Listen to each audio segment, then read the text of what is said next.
نحمده ونصلي على رسوله الكريم أما بعد আজকে জামিয়া ওবাইদিয়া নামক মাদ্রাসায় কয়েকদিন আগে আমি সালানা জলসায় উপস্থিত হয়েছিলাম এবং সেখানে আমাদের হযরত মাওলানা সালাউদ্দিন নানুপুরি সাহেব তিনি অনুরোধ করেছেন যে আজকে আমার আসার জন্য, আপনাদের সাথে একটু বসার জন্য। আপনারাও তলবা, আমরাও তলবা, ব্যবস্থা আপনার সব কুল্লুনা মুন জমরাতে ওয়াহিদা, সবাই স্টুডেন্ট। শেখ আবুল হাসান নদভী আজীবন নিজেকে ছাত্র বলতেন, আমি একজন তালিব ইলম, আমরা সবাই তালিব ইলম। আমি ঢাকা থেকে রাত্রে আসছি, মাওলানা সালাউদ্দিন সাহেবকে খুব পরিচিত হয়েছিলাম যে আজকে না আসতে হয় না, একটু টায়ার্ড হয়ে গেছে। সকালে ফোন করেছেন যে আসতে হয়, এসে গেছে আলহামদুলিল্লাহ। তো এখানে উনি ওনার বাবার খুব প্রিয় মানুষ ছিলেন মাওলানা জামিউদ্দিন সাহেব রহমতুল্লাহ আলাইহি। আমিও ওনার প্রিয় মানুষ ছিলাম, উনি আমাকে সবসময় স্মরণ করতেন এবং আমার বাসায় অনেকবার এসেছেন। তো উনি আমার খুব প্রিয় মানুষ ছিলেন, আমিও তার প্রিয় মানুষ ছিলাম। ওনার কথাবার্তার মধ্যে যেমন রুহানিয়ত ছিল তেমন হালাওয়াত ছিল। হালাওয়াতুল ঈমান, হালাওয়াতুল ঈমান বলে না, মনদাকা, এটা হাদিস আছে না বুখারী শরীফে। আবার উনি যা খেলাফত পেয়েছেন মহারাজ সুলতান নানুপুরি, ওনার সাথে আমার খুব সম্পর্ক ছিল, তার লোকাল ছিল এবং ওনার জানাজায় এসেছিলাম। ওনার একটা স্মৃতি চিঠি আমাকে উনি দিয়েছিলেন উর্দু ভাষায়, চিঠিটা এখনো সংরক্ষিত আছে। ওই চিঠিতে উনি লিখছেন যে তাহাজ্জুদের সময় আমার জন্য দোয়া করবেন, এরকম। হযরত মাওলানা সুলতান নানুপুরি রহমতুল্লাহ আলাইহি, কারণ ফকির মুফতি আজিজুল সাহেবের কাঁটাছাড়া দুই ফুল, একজন হলেন মৌলভী সাহেব হযরত মাওলানা আলী আহমদ রহমতুল্লাহ আলাইহি, যার কাছে আমরা সিরাজি অর্থাৎ এলমুল ফরাইজ পড়েছি বর্জগুর। আরেকজন হলেন লীলার মৌলানা ইসাক সাহেব সদর সাহেব বলা হয়, উনিও ফকির মুফতি আজিজুল সাহেবের কাঁটাছাড়া দুই ফুলের মধ্যে এক ফুল আর কি, আর বোনের আরম্ভ বইয়ে দুইবার। উনি আমার পাশে দুইবার আসছেন, আবার আপনারা থাকছেন, দেখেছেন মৌলানা ইসাক সাহেব সদর সাহেব। এখন একদম 3টা থেকে 2টা থেকে উঠে যেত, এইভাবে এইভাবে জিকির করতো, এইভাবে নিজেকে নাড়াতো বেশি। তাই সেই রুহানি মারাকাজের মধ্যে অন্যতম মার্কাজ হলো জামিয়া ওবাইদিয়া নানুপুর। যখনই নাসির হামদান আয-যাহাবীর সাথে আমার দেখা হতো, উনি বলতেন আনা আজুর আর জামিয়া ওবাইদিয়া নানুপুর, সবসময় বলতেন। খুব মহব্বত নাসির হামদান আয-যাহাবী, ওনার এখানে অনুদান আছে। উনি মাওলানা জামিউদ্দিন সাহেবকে খুব মহব্বত করতেন, যিনি ওআইসির 2-3 জনের মধ্যে একজন, যেটাকে সন্দ্রপুর তদাউল ইসলামী বলা হয়, এটা চেয়ারম্যান আবুধাবি। এইরকম কিছু এক ধরনের চ্যারিটি শখসিয়ত, এলমি শখসিয়ত, রুহানি শখসিয়ত, এগুলো কিছু কিছু বেঁচে আছেন। নাসির হামদান আয-যাহাবী, ডক্টর আব্দুল রহমান নাসিফ, ইউসুফ জাসম আল-হাজ্জি ইন্তেকাল হয়ে গেছে প্রায় 3-4 মাস আগে, আব্দুল আলী আল-মুতাওয়া, ওনারা দুনিয়ার সেরা মানুষ। তা আজকে আমাদের আসাতে কেরাম অনেক আছেন, আমাদের হযরত মাওলানা সালাউদ্দিন সাহেব সহ এবং আপনারা উপস্থিত আছেন। আমি এরকম দারুল ইফতা কম দেখেছি যেখানে সব এক একটি টেবিল এক একটা কম্পিউটার, খুব কম দেখেছি। এটা আমি আগেও বিস্ময় হয়েছি, অবাক হয়েছি, এখনো আমি মুতাহাইয়্যির। এত সুন্দর সিস্টেম, যেমন মজবুত আকীদা তেমন আধুনিকতা, দুটাই সমন্বয় করা হয়েছে। আধুনিকতা কেন? তাও দাওয়াতি কাজের জন্য, ফিকিরি কাজের জন্য, ইলমি কাজের জন্য, ফিকহি কাজের জন্য, এগুলোর জন্য। কারণ আমি যখন হাদিসের ইজাজত নিয়েছি, বিশ্বের সবচেয়ে বড় হানাফি মুহাদ্দিস যিনি লিখেছেন, যিনি আর-রাফউ ওয়া তাকমীল সহ আব্দুল হাই ফেরেঙ্গি মহল্লির অনেক কিতাব যিনি তাহাকিক করেছেন, লিখেছেন, যিনি লিখেছেন সাফহাতুন মিন সাবরিল উলামা আলা শাদাইদিল ইলম ওয়া তাহসিল। উনি এমন একজন ব্যক্তি যাকে দেখলে রূহ ঠান্ডা হয়ে যেত, যার কাছ থেকে মৌলানা উসমান সাহেব এজাজত নিয়েছেন, যার কাছ থেকে মৌলানা সুলতান সাহেব অনুমতি নিয়েছেন, এজাজতুল আসাদি, ওনার কাছ থেকে আমিও অনুমতি নিয়েছি লিখিতভাবে। তার নাম হলো যে একটা আগে বন্ধ করতে হবে না, আজ একজন বন্ধ বড় মতো। তো সেই ব্যক্তির নাম হলো আব্দুল ফত্তাহ আবু গুদ্দা। নাম শুনেছেন? শেখ আব্দুল ফত্তাহ আবু গুদ্দা। এই কিতাবটা অবশ্যই পড়া উচিত। সাফহাতুন মিন সাবরিল উলামা আলা শাদাইদিল ইলম ওয়া তাহসিল। আছে না এগুলো লাইব্রেরিতে? এটা কত পার্সেন্ট পড়েছেন আপনারা? 70 কজন পড়েছেন নাকি সবাই পড়েছেন? দেখে অন্তত গেলাম দেখেছেন, বলেন হাত তুলেন তো। এনে কিতাব দেখলেই ওই কিতাব দেখলেই হাত তুলতে পারবেন। মাশাআল্লাহ, এগুলো পড়তে হবে, কিন্তু এগুলো না পড়লে কিছু বুঝবেন না, কিছু জানবেন না। তো তার কাছ থেকে আমরা হাদিসের ইজাজত নিয়েছি লিখিতভাবে। এত বড় বড় শখসিয়াত, তাদেরকে আমি চোখে দেখেছি। মৌলানা ইনামুল হাসান কান্দলবি, শাহ বরুল সাহেব ফারদুই, তারপরে হাবিবুর রহমান আদবি, মৌলানা তালহা সাহেব বিন জাকারিয়া আল কান্দলবি, সব মৌলানা মনজুর নোমানি। অনেকবার ওদের কাছে বসেছি, সহবতে ছিলাম, দেখেছি, শুনেছি। এবং সেই আব্দুল ফত্তাহ আবু গুদ্দা, শেখ মৌলানা আসাদ মাদানী, যে একটি মাহফিলে রাত্রে মৌলানা আবুল হাসান নদী চেয়ারে ছিলেন আর সোফাই ছিলেন মৌলানা আসাদ মাদানী সহ সবাই নিচে ছিলেন। তো মৌলানা আসাদ মাদানী এটা অনুভব করলেন যে মৌলানা আবুল হাসান নদীকে, আলিমিয়াকে মশা কামড়াচ্ছে পায়ে। তখন উনি ওনার শরীর থেকে এরকম রুমালটা নিয়ে ওনার পায়ে বিছাই দিয়েছেন। কার পায়ে? আবুল হাসান নদীর পায়ে। আমরা সামনে আছি আলিমিয়া, আমরা এটা দেখেছি। শেখ আব্দুল ফত্তাহ তো একটা মজালিস বাদাল ইশা, শেখ আবুল হাসান নদীর দুটো মজলিস, একটা মজলিস বাদাল আসর আর একটা হচ্ছে মজলিস বাদাল ইশা। এই দুটি মজলিসে আমি থাকতাম নিয়মিতভাবে। মজলিস বাদাল আসর হচ্ছে এটা ইংরেজি শিক্ষিত, আধুনিক শিক্ষিত এবং নদওয়াতুল উলামার আসাতিজা, বাহিরের মেহমান, তাদেরকে দিয়ে মজলিস হতো। আবার রায়বরেলিতে পুরো রমজান মাসে ইতিকাফ খানাকা, ওই খানাকা আমরা প্রতি বছর রমজান থাকতাম।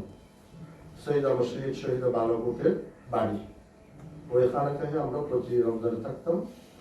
আর সেই খানাকা ছিল শেখ আবুল হাসান নদীর।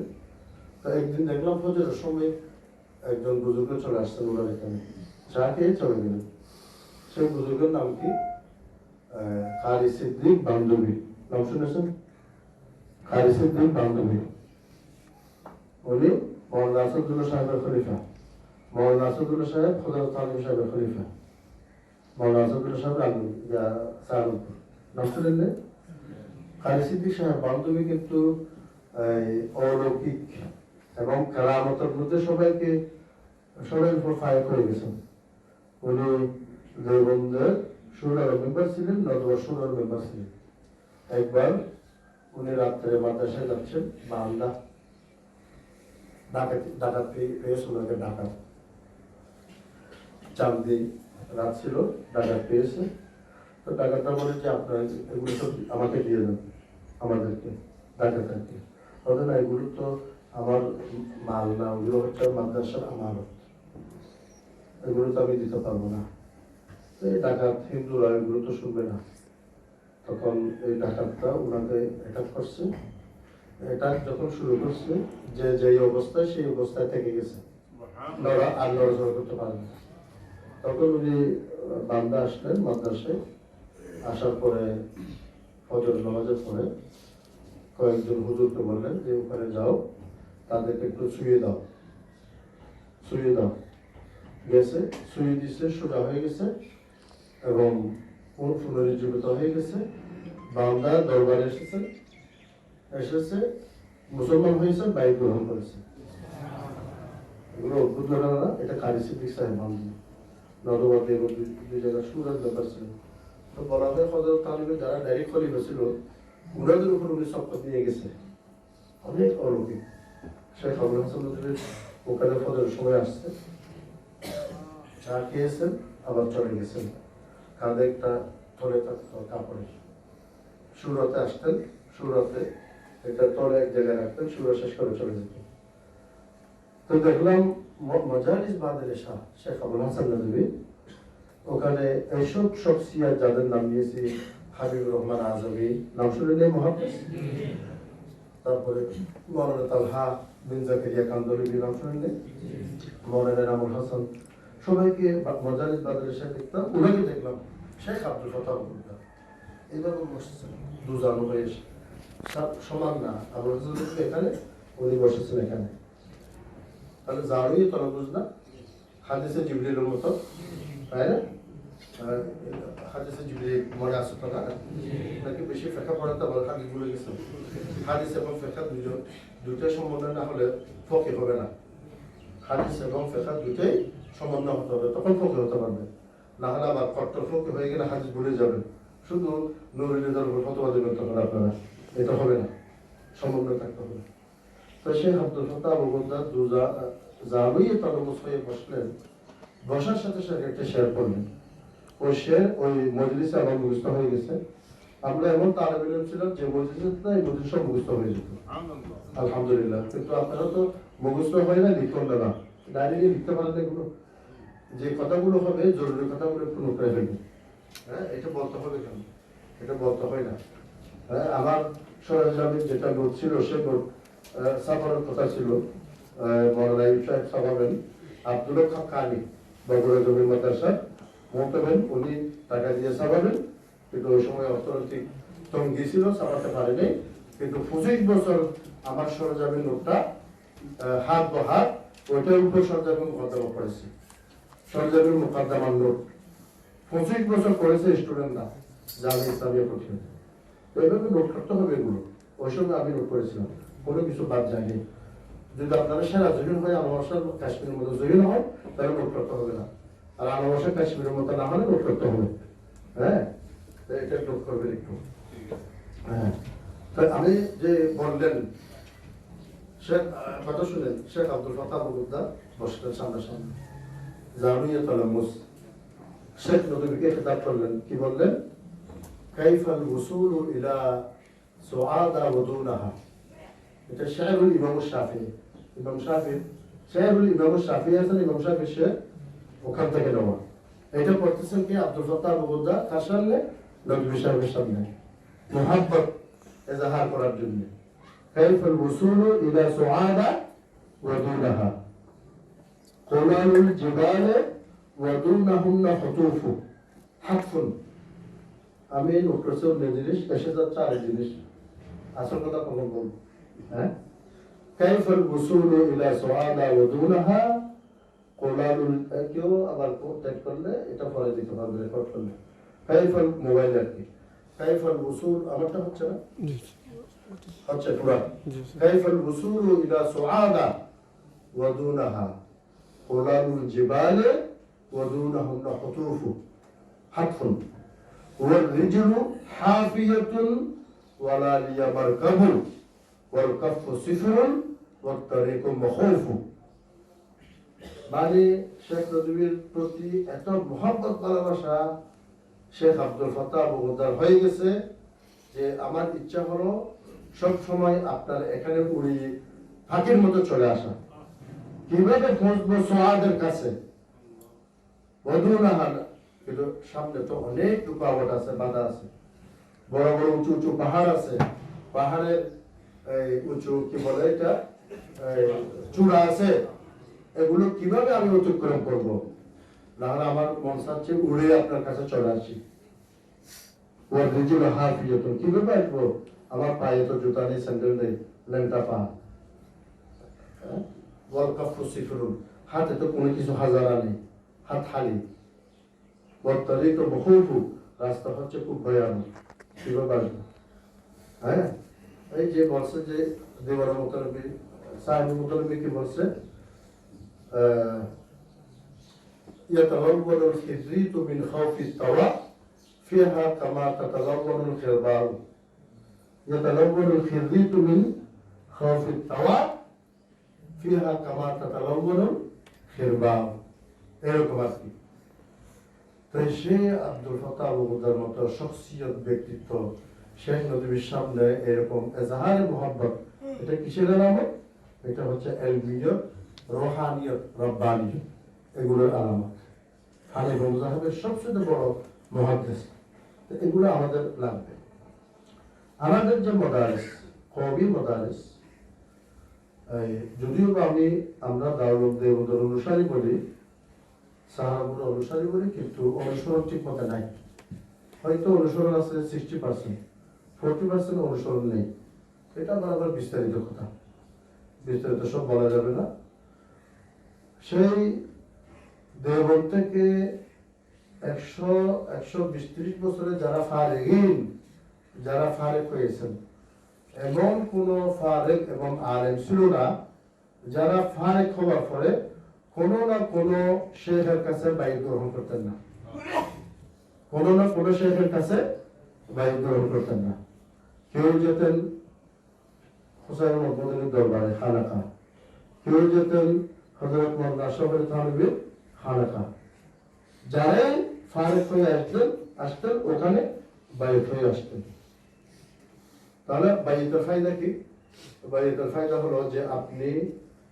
উলুম হাসিল করেছেন বড় আলেম হয়েছেন কিন্তু আপনার মধ্যে সাফাই কলব এই যে ইনকিসারি আত্মশুদ্ধি মুহাসাবাতুন নফস তাজকিয়াতুন নফস এবং औरात ওয়াদায়েফ এবং আতারহু রুমিহু রাজি হো গজালি হো कुछ हाथ तो नहीं आता बेआह सहजाही अतारहु रूमी हो राजी हो गजाली हो कुछ हाथ तो नहीं आता बेआह सहरगाही উর্দু তো বুঝে না একটু না এগুলো তো অনুবাদ করতে হবে না তো এগুলো ছাড়া আপনার এলম কাবিল মুকম্মল হবে না আল্লাহ সেই সুলেমান নবী ছিলেন পুরো বিশ্বের তৎকালীন সবচেয়ে বড় আলেম আবুল হাসান নদী উস্তাদ সে আল্লামা সুলেমান নদী এমন 2-3টি কিতাব লিখেছেন সমস্ত বিশ্বের ওলামারা একমত হয়েছেন এরকম কিতাব বিশ্বে কোথাও লিপিবদ্ধ হয় নাই একটা হলো তারিখে আরজুল কোরআন এখানে লাইব্রেরি থাকতে পারে লিখে রাখেন তারিখে আরজুল কোরআন দেখেছেন আপনারা বইটা হ্যাঁ যারা মুফতি তাদের কোরআন লাগবে যাদের কোরআন লাগবে তাদের এই কিতাব লাগবে তা আপনারা মুফতি না একটা শুধু মুফতি মানে আলমগীর পড়লে হবে না ফতোয়া শুধু আল ফিকহ আলাল মাযাহিবিল আরবা আল ফিকহুল ইসলামি আল ফিকহুল ইসলামি ওয়া আদিল্লাতুহু শুধু এগুলো পড়লে হবে না হেদায়েত পড়লে হবে না শুধু সুসামি মুসলমান পড়লে হবে না হ্যাঁ আপনাদেরকে যারা ফকিহ হবে সবগুলো পড়তে হবে তো সেই কারণে এই তারিখ আরজুল কোরআন পড়বেন এই যে কিতাবগুলোর নাম নিচ্ছি আপনারা এগুলো পড়বেন সমস্ত উলামারা একমত হয়েছেন এরকম কিতাব বিশ্বের ইতিহাসে কেউ লিপিবদ্ধ করে নেই আরেকটা কিতাব আছে খুতবাতে মাদ্রাস এটার মতো কোনো কিতাব লিপিবদ্ধ করা হয় নাই এবং বলা হচ্ছে যে সিরাতে ইবনে হিশাম সহ ডক্টর ইউসুফ করদাবি বলেছেন এমন একটা সিরাতের কিতাব যেখানে সিরাত আছে তাফসীর আছে হাদিস আছে এবং ইতিহাস আছে আদব আছে সব ধরনের উলুমে মাআরিফের মজমুআ হলো আল্লামা সৈয়দ সুলেমান নদভী এবং শিবলি নোমানী সিরাতুন নবী এই সিরাতুন নবীর মতো কোন সিরাতের কিতাব বিশ্বের ইতিহাসে লিপিবদ্ধ করা হয় নাই সাক্ষীকে ডক্টর ইউসুফ করদাবি বড় সাক্ষী না ডক্টর ইউসুফ করদাবি সিরাতুন নবী হাজার হাজার সিরাতুন নবীর কিতাব আছে আর রাহিকুল মখতুম আছে সফিউর রহমান মুবারকপুরি জাদুল মাআদ আছে, সিরাত ইবনে হিশাম আছে, অনেক আসিরাত নববী আছে নবী সাহেবের, কিন্তু এই 7 খণ্ড সিরাত নবীর মতো কিতাব বিশ্বের ইতিহাসে লেখা হয় নাই। লিখে রাখেন, একটু পড়বেন, মুক্ত হওয়ার জন্য ওটা রাখবে। তাহলে সেই সুলাইমান নবী এত বড় বিশ্বের 1 নম্বর আলেম এবং মুহাক্কিক আলেম, ওর কি প্রয়োজন ছিল আর হযরত আশরাফ থানবীর থানা ভবনে গিয়ে বাইত হওয়া? কি প্রয়োজন ছিল? উনি যখন বাইত হতে গেছেন তখন সমস্ত উলামারা প্রশ্ন করেছেন যে কেন উনি বাইত হবেন, যারা একটু নজরে বেশি, কেন বাইত হবেন উনি? উনি তো পুরো বিশ্বের সবচেয়ে বড় আলেম, কিন্তু বাইত কেন হয়েছেন? এই যে কথাগুলো বললাম, আপনি এলমের মধ্যে রাজা মহারাজা হয়ে গেছেন, কিন্তু তাজকিয়াতুন নফস কিছু নেই, মানবীয়ত কিছু নেই, রব্বানিয়ত কিছু নেই, আত্মশুদ্ধি কিছু নেই, আহেসের গায়ে নেই, এবং আপনার মধ্যে বড়ত্ব এসে গেছে, আমি অনেক বড় আলেম, আজ যে সারি নেই, সেই জন্য বাইত হতে গেছে। সেই সুলাইমান নবী। সেই রকম আব্দুল মাজিদ দরিয়াবাদের কি দরকার ছিল, যিনি যার তফসিরে কোরআন দেখেন ইংলিশে আছে, উর্দুতে আছে, সে তফসির এখানে নেই ইংলিশে, পুরো দুনিয়ার সবচেয়ে অন্য তফসির গুলো ইউসুফ আলী সাহেব সহ ইংলিশে অনুবাদ হয়েছে, কিন্তু সরাসরি ইংলিশের তফসির আব্দুল মাজিদ দরিয়াবাদের মতো পৃথিবীতে কেউ লিখেন নেই। অন্যগুলো অনুবাদ হয়েছে, যে আব্দুল মাজিদ দরিয়াবাদী সরাসরি, এটা একটু পড়বেন, উর্দু আছে, ইংলিশ আছে। সেই আব্দুল মাজিদ দরিয়াবাদী হযরত থানবীর কাছে গিয়ে বাইত হওয়ার কি দরকার ছিল? কেন বাইত হয়েছেন? এই সমস্ত সিফাত গুলো অর্জন করার জন্য। উনি লিখেছেন কি কিতাব? উনি কি কিতাব লিখেছেন দরিয়াবাদী? বলেন। হাকিমুল উম্মত তাফসীরে মাজিদে, এখানে আছে তো তাফসীরে মাজিদে না আছে, ইংলিশটা আছে না? ইংলিশটা লাগবে। তারপরে হাকিমুল উম্মত একটু পড়েন, হাকিমুল উম্মত দরিয়াবাদের হাকিমুল উম্মত পড়বেন। না থাকলে আমি টাকা দিয়েছি, ওখানকে কিনে নিয়ে আসেন, আরো দেবো টাকা। যা যা কিতাব আমি বলতেছি এগুলো না থাকলে আমি আরো টাকা দেবো, কিনে নিয়ে আসেন হিন্দুস্তান থেকে, দেবর থেকে আনেন, নতবা থেকে আনেন।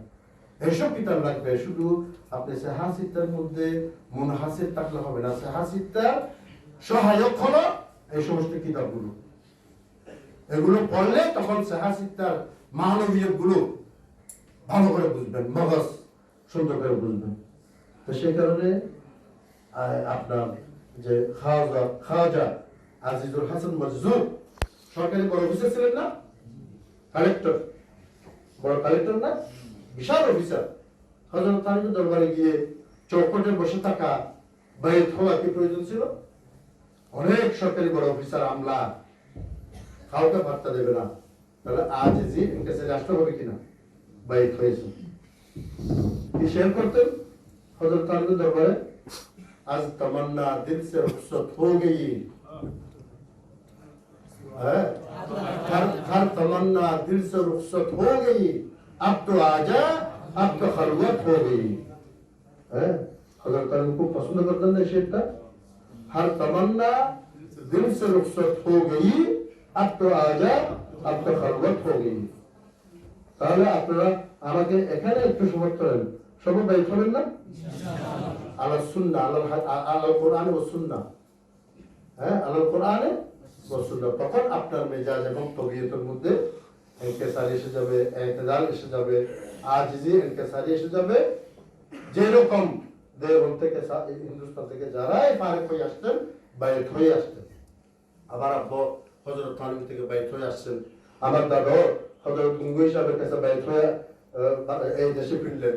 ওই সময় এক দেশ ছিল, সব এক দেশ, পূর্ব বাংলা কি, এখানে এরকম বাইত হয়ে আসতে হবে সবাইকে। তো সেই কারণে আমাদের মাদ্রাসাগুলোতে যে তালিম আছে, শিক্ষা, সেহাসিতে পড়তেছেন না, তালিম আছে, শিক্ষা আছে, সুন্দরভাবে লেখাপড়া হচ্ছে, কত সুন্দর দারুণতা, কম্পিউটার, লাইব্রেরি। কিন্তু তালিমের পাশাপাশি কয়েকটা জিনিস যোগ করতে হবে, যেটা আমি এখন বললাম, আত-তাজকিয়াতু ওয়াল ইহসান, আত-তাজকিয়াতু ওয়াল ইহসান। বাইত হওয়ার আর তাসকিয়াতু ওয়াল ইহসানের ব্যাপারে আপনাদের মুকম্মল মালুমাত হাসিল হওয়ার জন্য জামে মানে মালুমাত হাসিল হওয়ার জন্য এই বিষয়ের উপর অনেক কিতাব আছে, সব কিতাব পড়ার দরকার নেই, শুধু নদী সাহেবের একটা কিতাব পড়বেন, রব্বানিয়াতুন লা রহবানিয়া, রব্বানিয়াতুন লা রহবানিয়া লিখে রাখেন, না থাকলে কিনে নিয়ে আসবেন। উর্দু হলো কি তাজকিয়া ইহসান ইয়া তাসাররুফ সুলুক, তাজকিয়া ইহসান ইয়া তাসাররুফ সুলুক, উর্দু কিনে আনবেন, আরবিও কিনে আনবেন, এই কিতাবগুলো লাগবে। তাহলে তালিমের সাথে আমাদের কি লাগবে? তাজকিয়া, একটা পয়েন্ট বললাম। আরেকটা আমাদের তালিমের সাথে লাগবে আর দাওয়া। আর দাওয়া, আর দাওয়া মানে বাতক হলো আর দাওয়া। আর দাওয়া ওয়ামান আহসানু কাওলান মিম্মান দাআ ইলাল্লাহি ওয়া আমিলা সালিহান ওয়া ক্বালা ইন্নানি মিনাল মুসলিমিন। তারপরে উদু ইলা সাবিলি রাব্বিকা বিল হিকমাতি ওয়াল মাউইযাতি হাসানা ওয়াজাদিলহুম বিল্লাতি হিয়া আকওয়াম। আহসান। এরপরে বাল্লিগু আন্নি ওয়ালাউ আয়া আলা ফালইউবাল্লিগিশ শাহিদুল গায়বা। ওখান থেকে সৃষ্টি হয়েছে তাবলীগি দাওয়াত, তাবলীগি জমাত, তাই না? তো ইসলামের পরিভাষায় আমরা ওয়াজ যেটা করি সেটাকে দাওয়াত বলবো। সেটাকে কি বলবো? দাওয়াত। ওয়াজ এবং দাওয়াতের মধ্যে পার্থক্য কি? ওয়াজ উদু ইলা সাবিলি রাব্বিকা বিল হিকমা ওয়াল মাউইযাতিল হাসানা, ওয়াল মাউইযাতিল হাসানার মধ্যে ওয়াজের কথা আছে, তাই না? কিন্তু দাওয়াতের বিষয় হচ্ছে ব্যাপক। সেই দাওয়াত শুধু তাবলীগ জামাতের দাওয়াত না, তাবলীগ জামাতের দাওয়াত ছাড়াও আপনারা কামেল মুকম্মল দায়ী ইলাল্লাহ হওয়ার জন্য এটার উপর লেখাপড়া করতে হবে, স্টাডি করতে হবে, কাজ করতে হবে। তাবলীগ জামাত প্রতি আমরা যেমন নদবতা থাকতে বৃহস্পতিবারে চলে যেতাম, বিকালে শনিবারে নদবতা চলে আসতাম, 2 দিন থাকতাম নিয়মিতভাবে। তো এগুলো আপনাদের করতে হবে। এখান থেকে জমা যায় না লাভলে। আমি গত সপ্তাহে লাভ এনেছিলাম, এটাও যেতে হবে। আবার আপনি একজন মুকম্মল দায়ী কিভাবে হবেন সেটা কিন্তু আপনাকে স্টাডি করতে হবে। সেটা স্টাডি করার জন্য এই কিতাবটা আপনারা কিনবেন। দেখেন, আল মুদখালু ইলা ইলমি দাওয়া, এটা একটু লিখে রাখেন, লাইব্রেরির জন্য কিনবেন। কারণ দাওয়াত বোঝার জন্য এর সাথে সুন্দর কিতাব আর নেই পুরো বিশ্বে। আবুল ফাতাহ আল বায়াদুনি এখনো বেঁচে আছেন। আল মুদখালু ইলা ইলমি দাওয়া। আপনি যদি দাঈ ইলাল্লাহ না হন তাহলে কোনো ফায়দা নেই। দাঈ ইলাল্লাহ হতে হবে, তাহলে আপনি মুহাদ্দিস হলেন, ফকিহ হলেন এবং আলেম রব্বানি সুফি হলেন। সুফি মানে বিল মানা সাহিহ, বুঝলেন না? সাথে সাথে আপনি দায়ী এবং মুবাল্লিগ হলেন। তাহলে জামিয়াত ছিল না, এই সমস্ত জামিয়াত ছিল কার কাছে? শেখ আবুল হাসান আলী নদভী। একটার সাথে জুজুল আয়াল ফাক, জুজুউন লা ইতাজাজ্জা, জুজুউন লা ইয়ানফাক। একটার সাথে খালি হতে পারে না, একটার সাথে লাজিম ও মুলজিম রাখবে। শুধু আপনি মুআল্লিম হয়ে গেলেন, মুহাদ্দিস হয়ে গেলেন, ফকিহ হয়ে গেলেন, মুদারিস হয়ে গেলেন, কিন্তু আপনার মধ্যে দাওয়াতি জজবা নেই, দাওয়াতি ইলম নেই এবং আপনার কাছে এগুলো নেই, এটা হবে না। কারণ আবার দায়ী হতে হলে আপনার সিস্টেমেটিক দায়ী হতে হবে কোরআন হাদিসের আলোকে। ওয়াজের মধ্যে অনেক সময় অ্যাক্সিডেন্ট করে যায়, ওয়াজের মধ্যে অ্যাক্সিডেন্ট করে যায়, ওয়াজের মধ্যে অনেক সময় অ্যাক্সিডেন্ট করে যায়িফ হাদিস নিয়ে আসে, ঠিক না? দুর্বল হাদিস নিয়ে আসে। ওয়াজের মধ্যে কিসসা কাহিনী অনেক উল্লেখ হয়, সেই কিসসা কাহিনীর মধ্যে অনেক সময় ইসরায়েলিয়াত থাকে। ইসরায়েলিয়াত আবার 2 প্রকার, যেগুলো একরা করা হয়েছে অথবা একরা করা হয় নাই। কোন ধরনের? যেমন অনেক ওয়াইজিনরা বড় স্বরে বলে আন্নাসু কুল্লুহুম হালিকুন ইল্লাল আলিমুন ওয়াল আলিমুনা কুল্লুহুম হালিকুন ইল্লাল আমিলুন والعاملون كلهم خالقون إلا المخلصون والمخلصون على خطر عظيم এটা কি হাদিস হাদিস না এটা বড় বড় আমাদের কারিগর সাহেব বলেছেন এটা খুতবাতে হাকিমুল ইসলাম কিন্তু কারিগর সাহেব বললেও কিন্তু উনি মাসুম মানুষ উনি খুতবাতে হাকিমুল ইসলাম অদ্ভুত ওনাকে আমরা ফটিয়া মাদ্রাসায় ইস্তেকবাল করেছি রোদে ছিলাম 2 ঘন্টা রোদে ছিলাম সব সালার সময় তারপরে কিভাবে ইস্তেকবাল করেছি আফতাবে ইলম হিকমত देखिए रोशन हुआ लाला ये बाग नबुवत जीनते गुलशन हुआ 10-12টি কবিতা মাওলানা সুলতান জোক সাহেব রচনা করেছেন বুঝেছেন তাই সেই কারিগর সাহেবের মধ্যে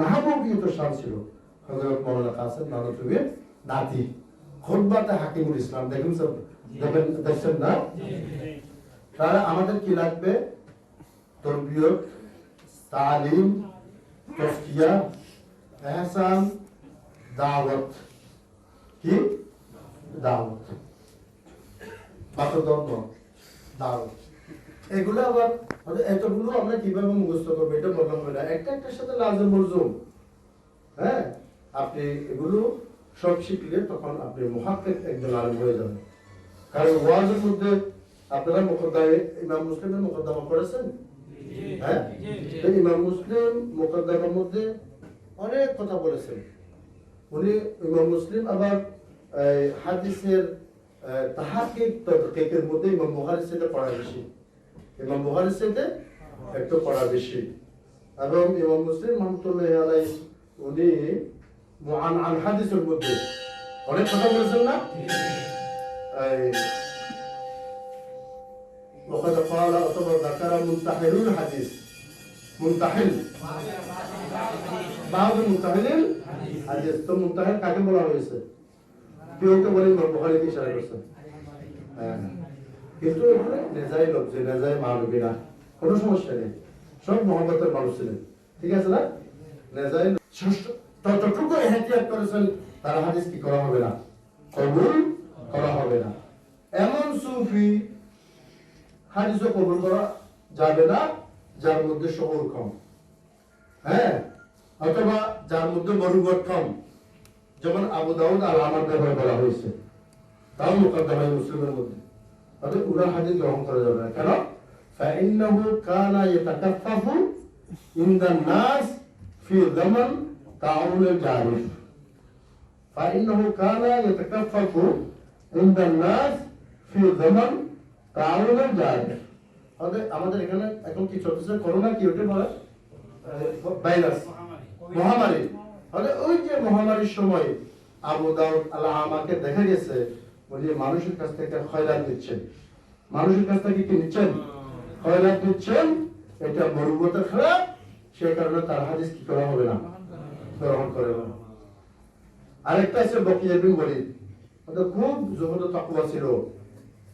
তাকওয়া ছিল দিনদারি ছিল জুহুদ ছিল কিন্তু আগামাতা হওয়া ছিল না সেই জন্য তার হাদিসও গ্রহণ করা যাবে না মাওলানা সাইদ আহমদ পালনপুরি মুকদ্দমে মুসলিমের একটা সহায় লিখছেন না ওখানে লিখছেন ফাইন্না আহাদিসা বাকিয়া লাইসাত বিনাকিয়া ফাকুল মিনহা আলা তাকিয়া পড়েন না কিন্তু মনে নেই না এত সুন্দর সুন্দর কথা মনে নেই এগুলো আমি পড়ছি 30 বছর আগে কিন্তু আবার নতুন মোতালা করেন আপনারা মনে করছেন আমি মোতালা করে আসছি কিচ্ছু মোতালা করিনি فإن أحاديث بقية ليست بنقية فكن منها على تقية لكن نكتب بقية بن ولد الحديث ليست بنقية فرشتر فرشتر نوعي فكن منها على تقية ওই হাদিস থেকে তোমরা বিরত থাকো ওই রাওয়ায়াতগুলো থেকে তোমরা কি থাকো বিরত থাকো সুন্দর কথা না فإن أحاديث بقية ليست بنقية فكن منها على تقية আরেক জায়গায় লিখছে ফাইন্না হাদিসাহু রিহুন আরেকজনের ফাইন্না হাদিসাহু রিহুন সৈয়দ আহমদ পারাপুর উর্দুতে সরাসরি অনুবাদ করে ফেলছেন অর্থাৎ উনকে হাদিস পাদ হ্যাঁ এরকম লিখছে আমি দেখছি উনকে হাদিস কে হ্যাঁ পাদ হ্যাঁ এটা হাসির কথা না যেরকম অনুবাদ সেরকম লিখছে না তো এগুলো আসমাউল রিজাল আল আসানিদ, আল জারহ ওয়া তা'দীল, এগুলো সব দস্তরস থাকতে হবে আপনারা যদি হাজি মুফতি হতে চান। এবং আবার হাজি মুফতি হতে চাইলে শুধু ফিকহে হানাফি পড়লে হবে না, মজল্লাতুল আহকাম আল আদালিয়া শুধু পড়লে হবে না। মজল্লাতুল আহকাম আল আদালিয়া দেখছেন আপনারা? 88 না? 88 দেখছেন না? তাহলে শুধু আলমগীরি, দুরুল মুখতার, রদুল মুখতার ওগুলো পড়লে হবে না, আপনাদের আল ফিকহুল মুকারিন পড়তে হবে। আল ফিকহুল তাকাবুলি মুতালাআ, তাকাবুলি মুতালাআ, আল ফিকহুল মুকারিন। হ্যাঁ, ওগুলো পড়ার জন্য মানা করছি। প্রতিদিন পড়লে প্রতিদিন আমি অনুষ্ঠানে ভিডিও করে কোরআন হাদিস থেকে এক নাম্বার পড়ো। ওটা ঠিক আছে, এটা ঠিক আছে, কিন্তু আবার এলমের মধ্যে তাবাহুর হওয়ার জন্য সব করতে হবে না। যেমন ডক্টর উসমান সাহেব তো সব করছেন। না, আমি বলছি তোমার কথা দেওয়ার সময় ওগুলো দেখবে না। হ্যাঁ, এটা ঠিক আছে, ওগুলো তোমাদের তাবাহুরের জন্য পড়ো, কিন্তু ফতোয়া দিবে হানাফি, এটা ঠিক আছে, আমরা তো সেটা বলবো হানাফি দেশে হানাফি ফতোয়া, এটা ঠিক আছে, আমাদের তো একই কথা। তো গেল, তাহলে আমাদের তালিম, তারবিয়ত, তাজকিয়া, এটা লিখে রাখতেছেন, ইহসান, তারপরে কি লাগবে আদ-দাওয়া, আদ-দাওয়াতুল ইসলামিয়া, তারপরে লাগবে আরবি দানি, আরবি দানি। কুন আদিবান ক্বাবলা আন তাকুনা দাঈয়ান, শেখ নজরুল বলেছেন তুমি দাঈ না হওয়ার আগে তোমাকে আদিব হতে হবে, আদিব না হলে তুমি তো কিছু বুঝবে না। এই যে সরা পড়ে কিতাব ফল করা, এটা কিন্তু সলাহিয়ত না, এটা সলাহিয়তকে নষ্ট করা। আপনাদেরকে পড়তে হবে সরাসরি আরবি টু আরবি, সরা পড়ে দেখেন অসুবিধা, আরবি টু আরবি নর্মাল মতো, আরবিটা আরবি পড়বেন, আরবি টু আরবি পড়বেন, সরা পড়ে অসুবিধা নেই। তো সেই কারণে আরবি দানি এটা লাগবে। কিন্তু আমাদের আলহামদুলিল্লাহ বর্তমান জেনারেশনে নানুপুর, হাটাজারি, পটিয়া, জিরি সব জায়গায় জাহির তলবা আছে, কিন্তু আরবি দানি যেরকম উচিত সেরকম নেই। যেরকম আপনারা তাফসীর ফিকহ করতেছেন, তাফসীর হাদিস করতেছেন, আদব আরবিও বাধ্যতামূলক পড়তে হবে। আদব আরবি না পড়লে তাহলে শুধু নজর পড়লে হবে না,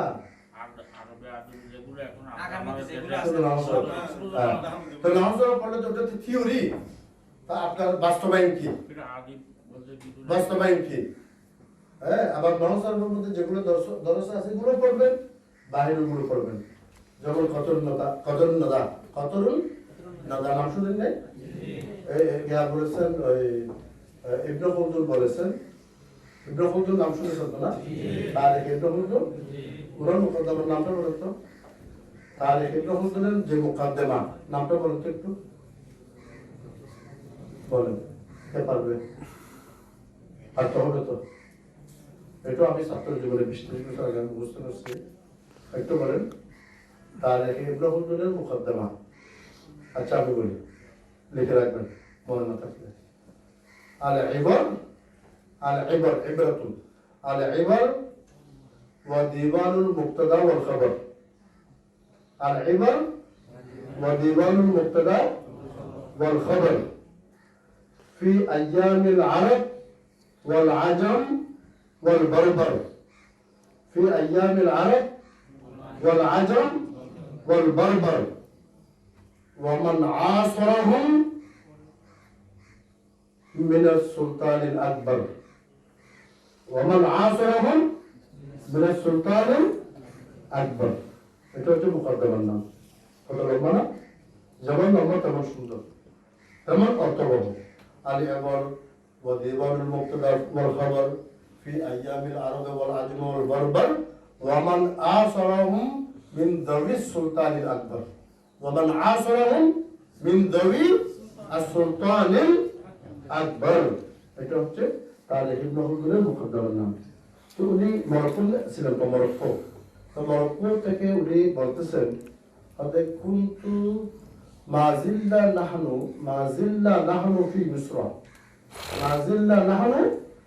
মিসরা ওয়া নাসমাউ আন্নাহু যাহারা ফি মিসরা আলিমুন বিল আরবিয়্যা ইউসাম্মা ইবনে হিশাম আনহা মিন সিবওয়াই, আনহা মিন সিবওয়াই। আমরা মিশরে ছিলাম, শুনতাম একজন বড় নাহাবি সৃষ্টি হয়েছে, ওনার নাম হলো ইবনে হিশাম, আর উনি সিবওয়াই থেকে বেশি বড় নাহাবি, সিবওয়াই থেকে বেশি বড় নাহাবি। তো ওনার কিতাবের নাম কি? কাতরুন নাদা, কাতরুন নাদা ওয়া বাররুস সাদা, কাতরুন নাদা ওয়া বাররুস সাদা। এগুলো পড়তে হবে, এগুলো পড়তে হবে। তো এখন আমাদের কি আসলো? আর তালিম ওয়া তারবিয়া, আর তাসকিয়া, আল ইহসান, আর দাওয়া ইসলামিয়া ওয়া তাআল্লুমুল লুগাতিল আরবিয়্যা ওয়া আদাবিহা, তাআল্লুমুল লুগাতিল আরবিয়্যা ওয়া আদাবিহা। কারণ হযরত ইবনে খাত্তাব কি বলেছেন?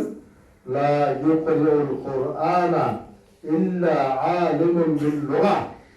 কোরআন শরীফের তাফসীর হাদিস বুঝবে না, অবশ্যই বুঝবে না যদি সে আরবি ভাষার মধ্যে মাহির না হয়। লা ইউকরিউল কুরআনা ইল্লা আলিমুন বিল লুগা, এটা আরবি ভাষা, এটা বুঝতে হবে, জানতে হবে। তো যাই হোক, এই আমরা এগুলোতে আমরা মাহির হব ইনশাআল্লাহ। মন্তেক ফলসফা পড়বো, কোনো অসুবিধা নেই, কিন্তু বেশি পড়ার দরকার নেই। বেশি পড়লে আবার হাদিসে ফিকহে আমাদের সময় বেশি গা হয়ে যাবে। কারণ মন্তেক ফলসফার ব্যাপারে ইবনে তাইমিয়া কি বলেছেন? আর রদ্দু আলাল মুনতাকিদিন, লাইব্রেরিতে আছে না? আর রদ্দু আলাল মুনতাকিদিন, ওখানে মুকদ্দমাটা পড়বেন। 4-5 লাইনের মধ্যে উনি লিখেছেন ইবনে তাইমিয়া মুকদ্দমায়, ওয়া কুনতু আ'লামু দাইমান আন্নাল মুনতাকাল ইউনানিয়্যা লা ইয়াহতাজু ইলাইহি যাকিয়্যু ওয়া লা ইয়ানতাফিউ বিহিল বালীদু। আমি সব সময় এই বিষয়টা জানতাম যে ইউনানি মন্তেক ফলসফা, এটা কোন জহিন মানুষ, স্টুডেন্ট, তালেব ইলম, কোরআন বুঝার জন্য মন্তেক ফলসফার দরকার নেই। আর যিনি দামিশ মানুষ, উনি সুলুমুল উলুম কি বুঝবেন? যিনি দামিশ মানুষ, উনি সুলুমুল উলুম কি বুঝবেন? এবং হযরত রশিদ আহমদ গঙ্গোহী সাহেব কি বলেছেন সওয়ালে কাসমের মধ্যে? উনি বলেছেন ফলসফা महज बेकार है, इससे कोई नफा मोतबही हासिल नहीं, सवाए इसके 4 साल ज़ाय हो और कलिमत कुफरिया जुबान से निकाल कर जुल्मात फलसफा की खुदूरत में पड़ जाए और कोई फायदा नहीं। क्या बोले सर? हजरत मौलाना गंगोही কোথায়? সওয়ালে কাসমি দ্বিতীয় খণ্ডে দেখবেন। কিন্তু আমরা পড়বো, আমরা না পড়লে আবার হুজ্জতুল বালিগা কিভাবে বুঝবো, বয়দাবি কিভাবে বুঝবো, কাশাফ কিভাবে বুঝবো? কিন্তু এত বেশি পড়ার দরকার নেই, যে বেশি পড়ার কারণে কোরআন হাদিসে আমাদের একটু সময় একটু কম পাওয়া যাবে, সামনে বুঝবে না। কিন্তু পড়লে দক্ষতার জরুরত, মুস্তালাহাত গুলো মানে মন্তেক ফলসফার মোর্শেগাফির মধ্যে মানে মোল্লা হাসান, কাজী হামদুল্লাহ, সদরা শমসবাজরা, মুবারক, এগুলো সব দুনিয়ার সব পড়ার দরকার নেই। ওই মন্তেক ফলসফা পড়বো যেখানে মুস্তালাহাত গুলো আছে, এগুলো আমরা ভালো করে বুঝবো। এগুলোর মাধ্যমে আমরা আমাদের উলামাদের কদিম উলামাদের ফিকহ এবং হাদিসের কিতাবগুলো আমরা বুঝবো। যেমন হুজ্জতুল বালিগার মধ্যে জায়গায় জায়গায় এগুলো সব আছে, তো এগুলো আমাদের জানতে হবে। আর আরেকদিকে আমি একটু ছাত্রদের একটু এবারত শুনবো, তাহলে একটু এবারত পড়েন তো। মুকাদ্দমাতুল কিতাব ওখান থেকে পড়েন, শুরু থেকে। এখানে পড়লে তখন বুঝে যাবে আপনি কতবার সবকিছু কিতাবগুলো পড়েছেন, বুঝেছেন, বুঝবেন, এটা বুঝে যাবে। হাদিসের সব কিতাব পড়েছেন, বুঝবেন, কারণ এটা খুব কঠিন, সবকিছু আছে এখানে। বড় করে মুকদ্দমাতুল কিতাব আলহামদুলিল্লাহি রাব্বিল আলামিন। একটা দিন আচ্ছা বড় করে তাহলে আলহামদুলিল্লাহি রাব্বিল আলামিন ওয়াসসালাতু ওয়াসসালামু আলা সাইয়্যিদিনা ওয়া মাওলানা মুহাম্মাদিন ওয়া আলিহি ওয়া সাহবিহি আজমাইন ওয়া মান তাবি'আহুম বিইহসানিন ইলা ইয়াউমিদ্দিন। আম্মা বা'দ ফাইন্নাল আদবাল আরবিয়্যা ক্বাদ উসিবা ফাইনাল আদবাল আরবিয়্যা আরবিয়্যা, এটা পড়তে হবে দুইভাবে, চুপাইলে হবে না। فإن الأدب العربي قد أصيب بمهنة أصيب بها أدب كل أمة وهي مهنة تكاد تكون طبيعية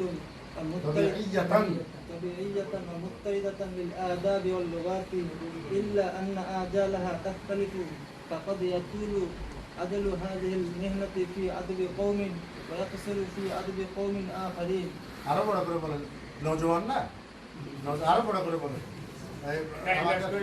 হ্যাঁ, আমাদের দেবন্দার আগ্রহের মধ্যে যে বড় করে একটা ওয়াজ করতেন, এহতাসমূলক তালিমে শেয়ার করতেন যে নশাবাম নশাব পরস্তম কে হাদিসে খাব গোয়ম কে গুলামে আফতাবম হামজা ফতাব গোয়ম, এভাবে বলে নাকি এখানে মামুনুর সাহেবকে লাগবে না? وذلك يرجع إلى الأحوال الاجتماعية والعوامل السياسية وحركات الإصلاح والتجديد والبعث الجديد. فإذا توفرت في أمة قصر أجل هذه المهنة أجل هذه المهنة، وإذا فقدت أو ضعفت طال أمد هذه المهنة وطال شقاء الأدب والأمة بها. إن هذه المهنة هو تسلط أصحاب الصناعة والتكلف على هذا الأدب الذين يتخذونه حرفة وصناعة ويحتكرونه احتكارا ويتنافسون في تنميقه وتحديده ليتثبتوا به بضاعتهم ليثبتوا به براعتهم وتفوقهم ويصلوا به إلى أغلاظهم ويستمر ذلك ويستفحل حتى يصبح الأدب مقصورا حتى يصبح الأدب مقصورا عليهم مختصا بهم. ويأتي على الناس زمان لا يفهم من كلمة الأدب إلا ما أثر لا يفهم من كلمة العدم إلا ما أثير عن هذه الطبقة من كلام مصنوع وأدب تقليدي لا قوة فيه، لا روح ولا جدة فيه، ولا طلاقة ولا متعة فيه، ولا لذة.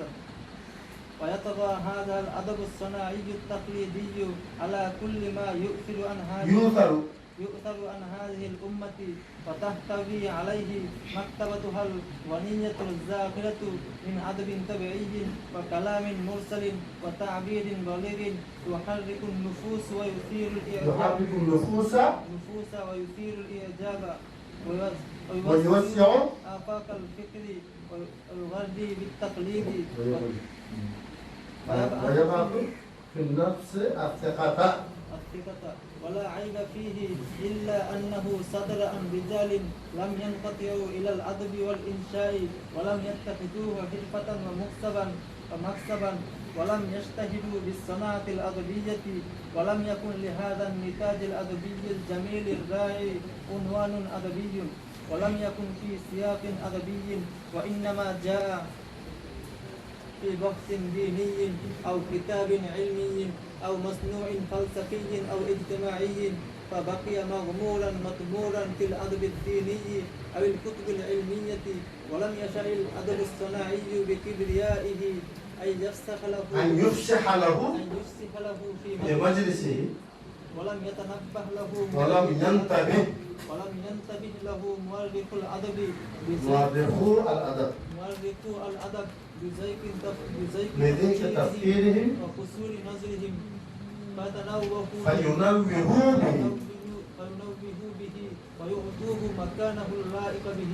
بس এটা সুন্দর পড়েছো, আরো একটু শক্ত হতে হবে। সময় এটার ক্লাস আমরা দিলে তাহলে সময় পারবো না।